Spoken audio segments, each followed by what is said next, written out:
we just couldn't plan for something like that anymore, of it being our fun and our passion. It became more of a job and a work effort. And plus the way conferences are run now in today's society, where everybody's offended by everything, it became really difficult to bring 3,000 people together and not have them argue and bicker. So Yep. things changed quite a bit over the past 9 years that we ran. And so I don't think I'll ever go back to running another conference Yeah. again, or working on one. Give me 1 second. It was we got clicked off. We're back on. That was right in the middle of the last question. I'm waiting for people to jump back on. I just want to make sure that we are live as well on YouTube. There we go. Yes, we are. We are. Yeah. All right, we're good. Sorry about that, guys. It clicked off. We're back on. Like I said, this is why I love doing live streams, because it doesn't go always as planned. And I am not using a MacBook Pro ever to do live streams after this. This is the last time. The last 2-3 weeks, I've learned my lesson, new hardware. So bear with us. But I know the audio sounds way better this week. We fixed that problem. Mac, it's, yeah, it is what it is. On to the next one. I know, guys, if you have questions for Dave, submit them. I'm looking at the chats. Here's the next thing that I was going to say is, how do you deal with the haters, right? The naysayers, the people that doubt you. It does get toxic. For me, I'll just give you an example. I just tune it out. Like, it doesn't affect me and bother me ever anymore. If someone, said, hey, anything, it does not bother me, period. So how do you deal with it? Yeah, I'm a little different. I listen to what everybody has to say, and it can affect me. If somebody is very negative towards me, I try to work it out with them, and Mm-hmm. instead of getting angry or upset, or trying to dismiss them, I try to understand where they're coming from, and to try to work that problem out. But there are just people that doesn't work with. People that are very depressed in their own lives, or have their own perspectives of things that you're not going to, be able to provide any context to change that perspective on. It's very similar to politics, right? Mm-hmm. It's so polar right now of everything that's happening. And social media is a great example of that, where, you forget that there's a person behind the screen that is communicating, and it becomes a very toxic type of thing. And the InfoSec community is very, very, very much like that. Now, here's the thing. I'd say that 99% of the InfoSec community, or the InfoSec industry, is very positive in nature. But you have a small group that is very loud and obnoxious, and causes a lot of disruption and problems. And I'm not saying a group in any way, shape, or form of gender or race or religion. We're all equals. We're all together. It's just people that are typically negative, that start a lot of this, and it's men, it's women, it's everything. You'd have either extremely minor issues, like things that were handled appropriately and dealt with, and all parties were happy, blow up into massive, epic proportion, world-ending things that were happening on Twitter because somebody heard something different on a social media site, and all of a sudden now they're the subject matter in their entire life, because they don't want them there in some way, shape, or form because of certain issues or things you can't prove. All these things, are happens outside of a conference.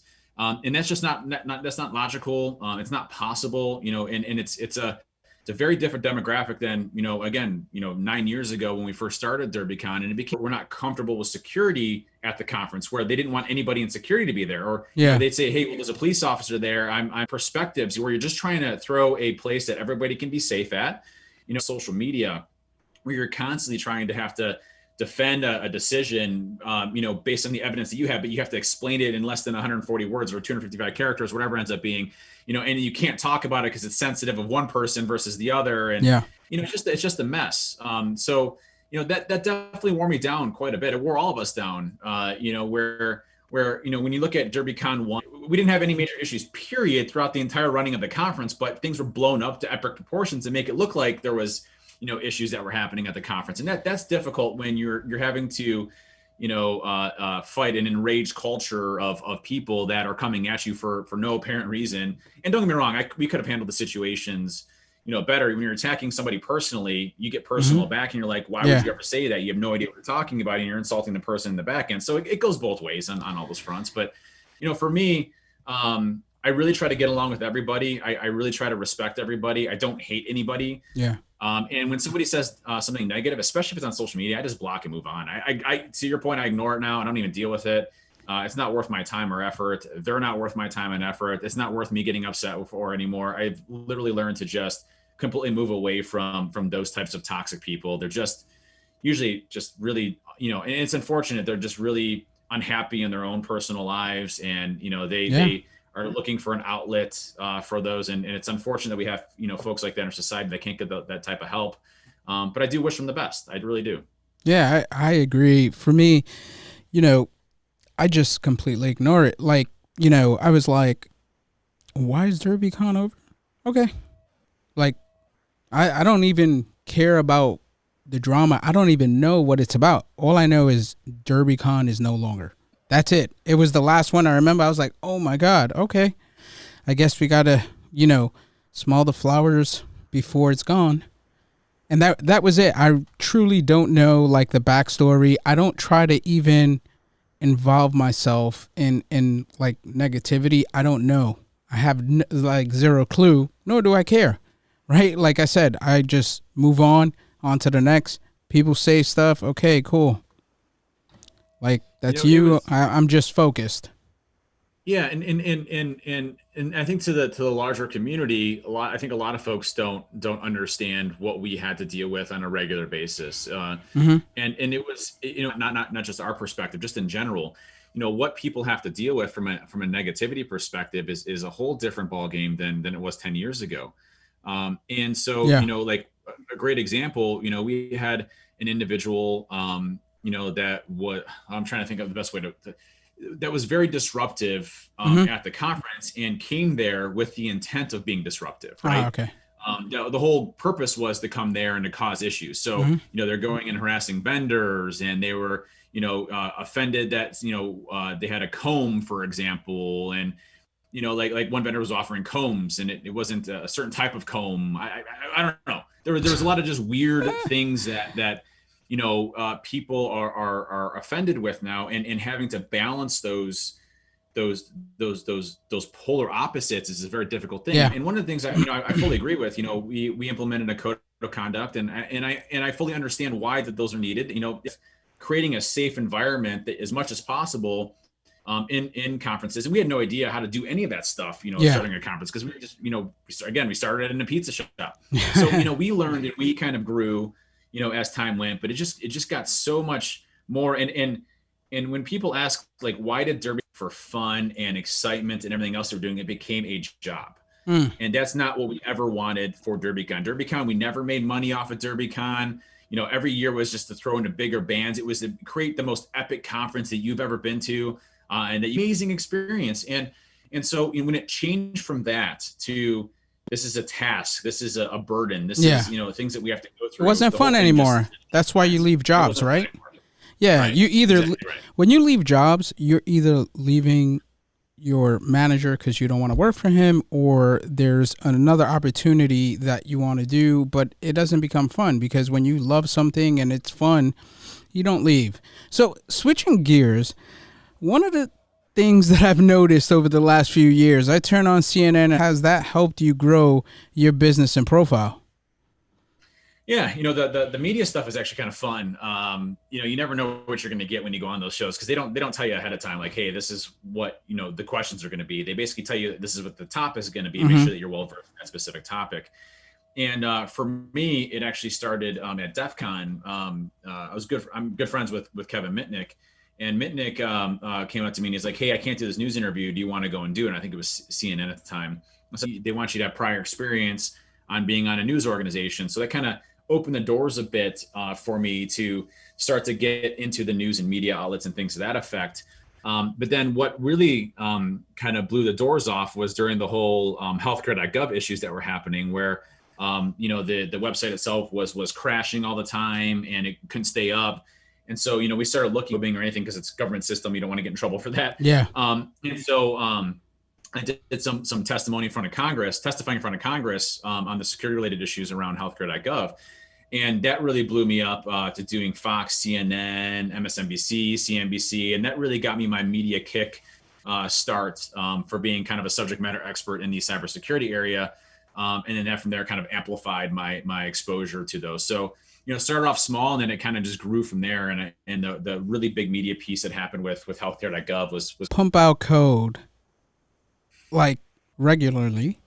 What drives you to continue to do that? Is it the love of the game or features that you want? What drives you, man? Running companies is an amazing thing. It doesn't mean that you have to stop doing what you like. When I do things, I block time off to ensure that I'm on red team engagements with our team and I'm learning from them because things change all the time. I'm writing new tools. I was just on an engagement recently where I needed to communicate to a SQL server, and I was running as a limited user account, and so I wrote something that works and operates and connects over ODBC, via that, and I was able to get domain name in that way, and then compromise the rest of their infrastructure. So, my hobby is cybersecurity. Mm-hmm. My job is running two companies, but it's also my hobby too. So I enjoy everything that I'm doing, and you shouldn't get rid of your hobby. Learn, always continuously make yourself better. And to take on things that you enjoy doing because you only live this life once. You don't get a redo in any way, shape, or form. So, do I want to work a 9-to-5 job that I hate, that I don't enjoy doing, that I get depressed with going into work every day? No, that's why I left Diebold. And I had a great time at Diebold, but it wasn't my calling of I'm only living my life once. I was going through, I was going from Ramadi, Al Ramadi. There's a camp there called Junction City in a really bad area. It's called the Sunni Triangle of Death. And during the major insurgency times, there was, explosions and bombs and mortars and things like that hitting our bases every day, IEDs all over the place. And I remember with decapping armed Humvees and everything, looking back at me and saying, hey, just lay down and don't peek your head over the top of it or you're going to get shot. And so I remember laying down on the ground and I remember explosions and bombs and things going off. And I remember looking up at the sky and saying, hey, if I make it through this day, I understand that life isn't something that is given to you every day and to expect tomorrow. Life is something you need to maximize to your way, shape, or form. So when I die, if it's today, if it's tomorrow, if it's a month from now, if it's a year from now, if it's 10 years from now, I have lived my life in a happy way. I know that I will have a great family that will remember me, and I've done everything I possibly can to set them up to be successful as well as helped others, as many people as I can. I want to help others and make the world a better place. And that's always been my drive and mission. And it really stems from that day that I made it through. And that has really helped me out with keeping up with programming, which is my passion. I've been doing it since I was 15 years old, all the way to, helping other people out. It's just embedded in my DNA. I don't have anything. I don't know how else to operate. Can you take me through a day of the life of Dave Kennedy from the time he wakes up to the time he goes to sleep? Yeah. So I'll give you a weekday as an example, because those are usually probably the easiest. So I usually wake up early in the morning, and I'll either do a workout in the basement. I have a gym in the basement, or I'll go out to a gym called Orange Theory, and I usually do about an hour to hour and a half workout. So I usually wake up around 7:30 or 8. And so I'm usually at work by 9:30, 10, depending on it, which is cool. Again, you can make your own schedule when you're your own boss. So I usually work out pretty heavily in the morning to get that kind of started and going. That's been a really big thing for me, is the fitness piece. And then, wake up, say hi to my kids and family, usually eat breakfast with them, go downstairs and see what they're doing from a video game perspective, hanging out with the kids first thing in the morning. And then it usually starts my day. Now, the first 2 hours, I usually block off about another hour to 2 hours in meetings. So whether that's meeting with customers, sales calls, things to that effect. And then I usually block off another hour to eat and to catch up on things again. And then I usually work until about 4 o'clock or 4:30. And then it's family time. That's when it starts my whole family time piece. And then so family time, hanging out till 9, 10 o'clock at night. We usually watch, Wipeout, which is what we're currently binge watching right now. The TV show Wipeout. The kids love that. A lot of times we have family movie night. And then at night, when the kids go to bed, I'll usually either be coding or programming, or I'll be playing some video games. So I kind of mix the two together as I'm kind of going through and doing everything. But my schedule is very regimented in day to day of how I do everything and kind of how I get everything knocked out, and making sure that I can plan to actually accomplish what's most important for me to do that specific day. I look very much on the day to day operations, but also what I need to do to help grow the company and ensure that my teams are working the best they possibly can. Than the person you are today. And your profile pic on Twitter is you showing your bicep off. What is way more serious now? You're showing you're sharing your workouts as well as some of the food that you're cooking. Take me through that from your heaviest to where you're at now and how serious you are with fitness. Yeah. I used to be 317 pounds was the heaviest I've been. So 6'4", 317 pounds. And I was a big boy. And, you know, uh, what hit me was when I was working at Diebold. I gained a lot of weight since I left the military. And the problem with the Marines is when the Marines, I trained super hard, right? I'd run miles, I'd work out every day, but I'd also eat like 3 meals every single time I'd eat. So breakfast, I would eat 3 meals. Lunch, I'd eat 3 meals. I was pounding, 5,000, 6,000 calories, continued to work out as hard as I was doing in the military. And so I ballooned up a lot, and I ballooned up fast. And with kids and everything else, it just health wasn't a thing for me. I was basically starting a family. Yeah. And, I didn't take care of myself at all. I ate whatever I wanted to. I didn't work out. I was a loving dad and father and husband and everything else, and all that stuff. I just didn't take care of myself. And there was one day I remember sitting in my office at Diebold, and one of my friends was like, "Man, are you okay? You don't look so good." And my face had turned pale white, and I was just sweating profusely. I just all over the place. And my heart was just pounding out of my chest, just like a million miles an hour. And I went to the ER, and they're like, "Yeah, you probably just ate something bad." But then I started having it over and over and over again. And eventually we were able to catch it. And I was having heart problems. I was having what was called lone atrial fibrillation, which is where my nerves basically misfire and cause my heart to basically go insane. And it's predominantly due to my weight. Hardcore workout regimens. I was doing insanity, a bunch of other things. And it was a constant battle with myself to fight my weight.